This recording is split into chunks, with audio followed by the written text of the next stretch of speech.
তো নমস্কার শ্রোতা বন্ধুরা। আজকে আমরা একটা নতুন গল্প নিয়ে আলোচনা করতে চলেছি, যার নাম চাঁদের পাহাড়। আশা করি সবাই কম বেশি এই গল্পটি শুনেছেন। লেখক বিভূতিভূষণ বন্দ্যোপাধ্যায়।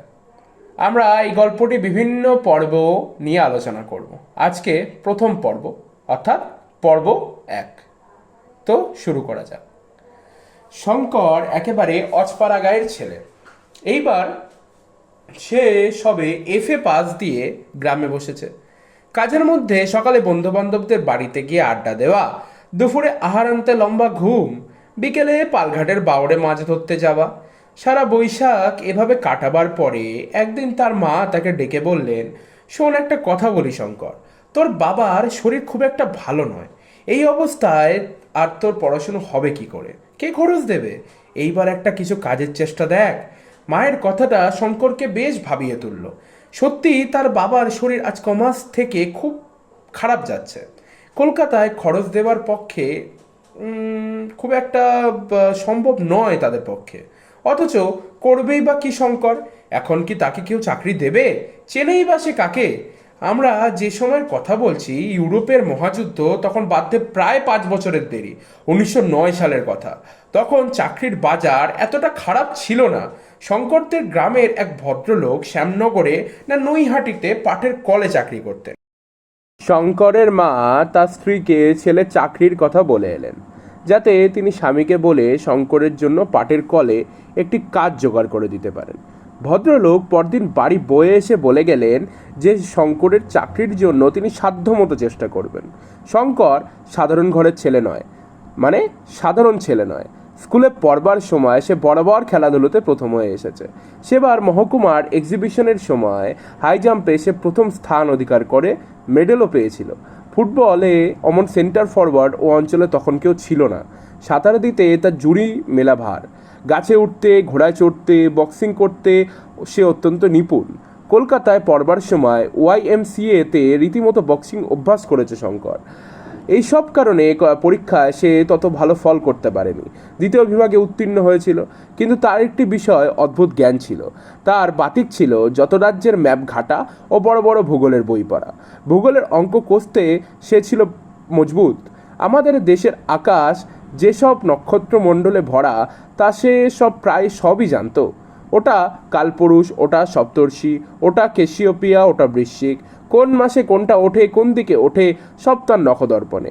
আকাশের দিকে চেয়ে তখনই বলে দেবে। আমাদের দেশের বেশি ছেলে এসব জানে না, একথা নিঃসন্দেহে বলা যেতে পারে। এবার পরীক্ষা দিয়ে কলকাতা থেকে আসবার সময় সে একরাশ ওইসব বই কিনে এনেছে। নির্জনে বসে প্রায়ই পড়ে আর কি যেন ভাবে। তারপর এলো তার বাবার অসুখ, সংসারের দারিদ্রতা এবং সঙ্গে সঙ্গে মায়ের মুখে পাটকলে চাকরির জন্য অনুরোধ করা। কি করবে সে? সে নিতান্ত নিরুপায়। বা মা বাপের মলিন মুখ সে দেখতে পারবে না। অগত্যা তাকে পাটের কলে চাকরিতে যেতেই হবে। কিন্তু জীবনের স্বপ্ন কি তাহলে ভেঙে যাবে? তাও সে মেনে নিতে পারছে না।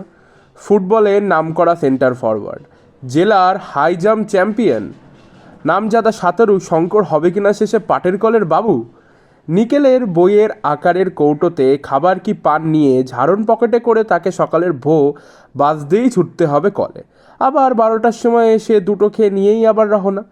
ওদিকে সে 6টার ভো বাজলে ছুটি। তার তরুণ তাজা মন একথা ভাবতেই পারে না যে। ভাবতে গেলেই তার সারা দেহ মন বিদ্রোহী হয়ে ওঠে। রেসের ঘোড়া শেষকালে ছ্যাঁকড়া গাড়ি টানতে যাবে। সন্ধ্যার বেশি দেরি নেই। নদীর ধারে নির্জনে বসে বসে শঙ্কর এসব কথাই ভাবছিল। তার মন উড়ে যেতে চায় পৃথিবীর দূর দূর দেশে, শত দুঃসাহসিক কাজের মাঝখানে। লিভিংস্টোন, স্ট্যানলির মতো, Harry Johnston, Marco Polo, Robinson ক্রুসোর মতো। এর জন্য ছেলেবেলা থেকে সে নিজেকে তৈরি করেছে। যদিও একথা ভেবে দেখেনি অন্য দেশের ছেলেদের পক্ষে যা ঘটতে পারে, বাঙালি ছেলেদের পক্ষে তা ঘটা একরকম অসম্ভব। তারা তৈরি হয়েছে ক্যারানে, স্কুল মাস্টার, ডাক্তার বা উকিল হওয়ার জন্য। অজ্ঞাত অঞ্চলের অজ্ঞাত পথে পাড়ি দেওয়ার আশা তাদের পক্ষে নিতান্তই দুরাশা। প্রদীপের মৃদু আলোয় সেদিন রাত্রে এসে ওয়েস্ট মার্কের বড় ভূগোলের বইখানা খুলে পড়তে বসলো। ওই বইখানা একটা জায়গা তাকে বড় মুগ্ধ করেছে। সেই হচ্ছে প্রসিদ্ধ জার্মান ভূপর্যটক অ্যান্টন হাউপম্যান লিখিত আফ্রিকার একটা বড় পর্বত, মাউন্টেন অব দি মুন, চাঁদের পাহাড়। আরোহণের অদ্ভুত বিবরণ। কতবার সে এটা পড়েছে, পড়বার সময় কতবার ভেবেছে হের হাউটম্যানের মতো সেও একদিন যাবে মাউন্টেন অব দি মুন জয় করতে। স্বপ্ন, সত্যিকার চাঁদের পাহাড় দূরের জিনিসই চিরকাল। চাঁদের পাহাড় বুঝি পৃথিবীতে নামে? সে রাত্রে বড় অদ্ভুত একটা স্বপ্ন দেখল সে। চারধারে ঘন বাঁশের জঙ্গল, বুনো হাতির দল মড়মড় করে বাঁশ ভাঙছে। সে আর একজন কে তার সঙ্গে, দুজনে একটা প্রকাণ্ড পাহাড়ে উঠছে। চারিধারে দৃশ্য ঠিক হাউটম্যানের লেখা মাউন্টেন অব দি মুন নের দৃশ্যের মতো। সেই ঘন বাঁশবন, সেই পরগাছা ঝোলানো বড় বড় গাছ, নিচে পচা পাতার বাঁশ বারাস, মাঝে মাঝে পাহাড়ের খালি গা, আর দূরে গাছপালার ফাঁকে জ্যোৎস্নায় ধোয়া সাদা ধবধবে চিরতুষারে ঢাকা পর্বত শিকড়টি একবার দেখা যাচ্ছে, একবার বনের আড়ালে চাপা পড়ছে। পরিষ্কার আকাশে দু একটি তারা এখানে ওখানে। একবার সত্যি সেই বুনো হাতির গর্জন শুনতে গেলে সমস্ত বনটা কেঁপে উঠল। এত বাস্তব বলে মনে হলো সেটা, যেন সেই ডাকেই তার ঘুম ভেঙে গেল। বিছানার ওপর উঠে বসলো। ভোর হয়ে গিয়েছে, জানালার ফাঁক দিয়ে দিনের আলো ঘরের মধ্যে এসেছে। ওহ, কি স্বপ্নটাই না দেখেছে শঙ্কর! ভোরের স্বপ্ন নাকি সত্যি হয় বলে তো অনেকেই। অনেক দিন আগেকার একটা ভাঙা পুরনো মন্দির আছে তাদের গায়ে। বারভূইয়ার এক ভূইয়ার জামাই মদন রায় নাকি প্রাচীন দিনে ওই মন্দির তৈরি করেন। এখন মদন রায়ের বংশে কেউ নেই।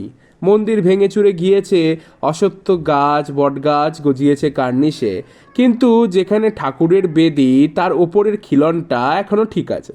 কোনো মূর্তি নেই, তবুও শনি মঙ্গলবার পুজো হয়। মেয়েরা বেদিতেই সিঁদুর চন্দন মাখিয়ে রেখে যায়। সবাই বলে ঠাকুর বড় জাগ্রত, যে যা মানত করে নাকি তাই হয়। শঙ্কর সেদিন স্নান করে উঠে মন্দিরের একটা বটের ঝুড়ির গায়ে একটা ঢিল ঝুলিয়ে কি যেন প্রার্থনা করে এলো। বিকেলে সে গিয়ে অনেকক্ষণ মন্দিরের সামনে দুর্বা ঘাসের বনে বসে রইল। জায়গাটা পাড়ার মধ্যে হলেও বনে ঘেরা। কাছেই একটা পোড়ো বাড়ি। এদের বাড়িতে একটা খুন হয়ে গিয়েছিল শঙ্করের শিশুকালে। সেই থেকে বাড়ির মালিকে এ গ্রামে অন্যত্র বাস করছেন। সবাই বলে জায়গাটা ভূতের ভয়, একা বড় কেউ সেখানে যেতে চায় না। শঙ্করের কিন্তু এই নির্জন মন্দির প্রাঙ্গণের নিরালা বনে চুপ করে বসে থাকতে বড় ভালো লাগে। ওর মনে আজ ভোরের স্বপ্নটা দাগ কেটে গিয়েছে। এই বনের মধ্যে বসে শঙ্করের আবার সেই ছবিটা মনে পড়ল।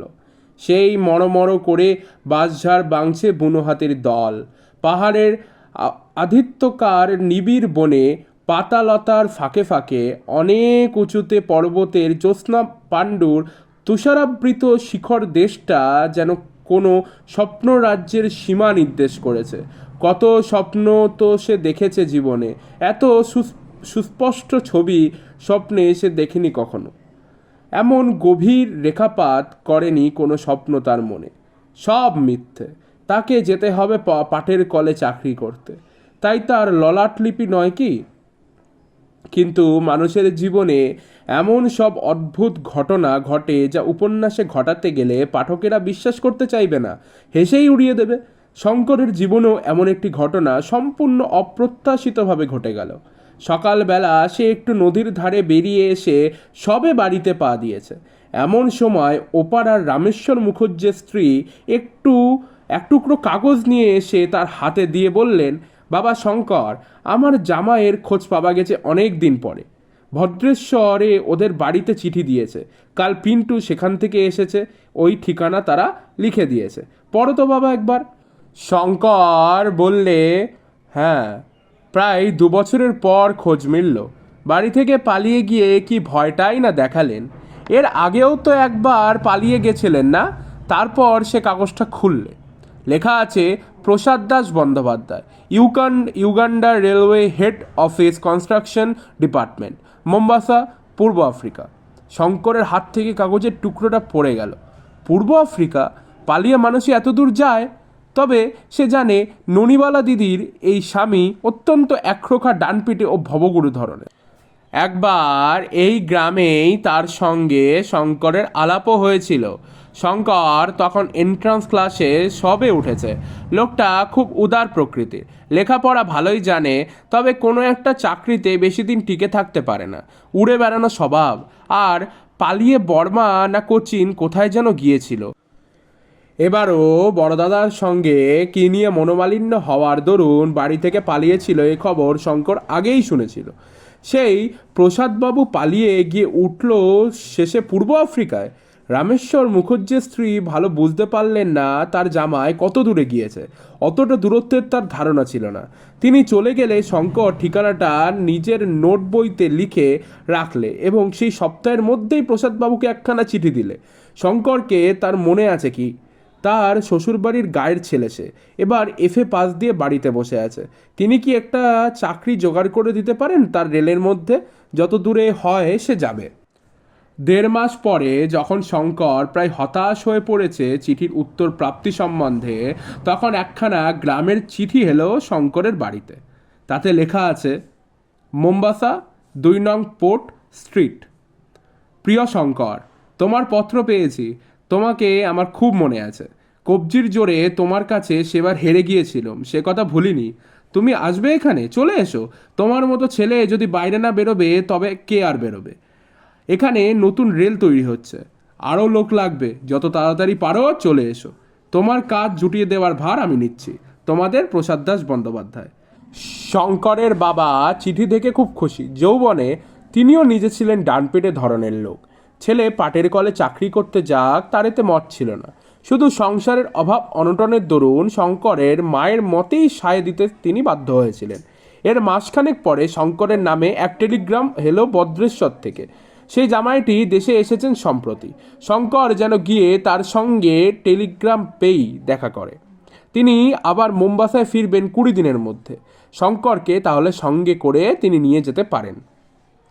তো তোমাদের শুনে কেমন লাগলো সেটা অবশ্যই তোমরা কমেন্ট বক্সে লিখে জানিও, এবং পরের ধাপটি পর্ব 2 আমরা আলোচনা করব।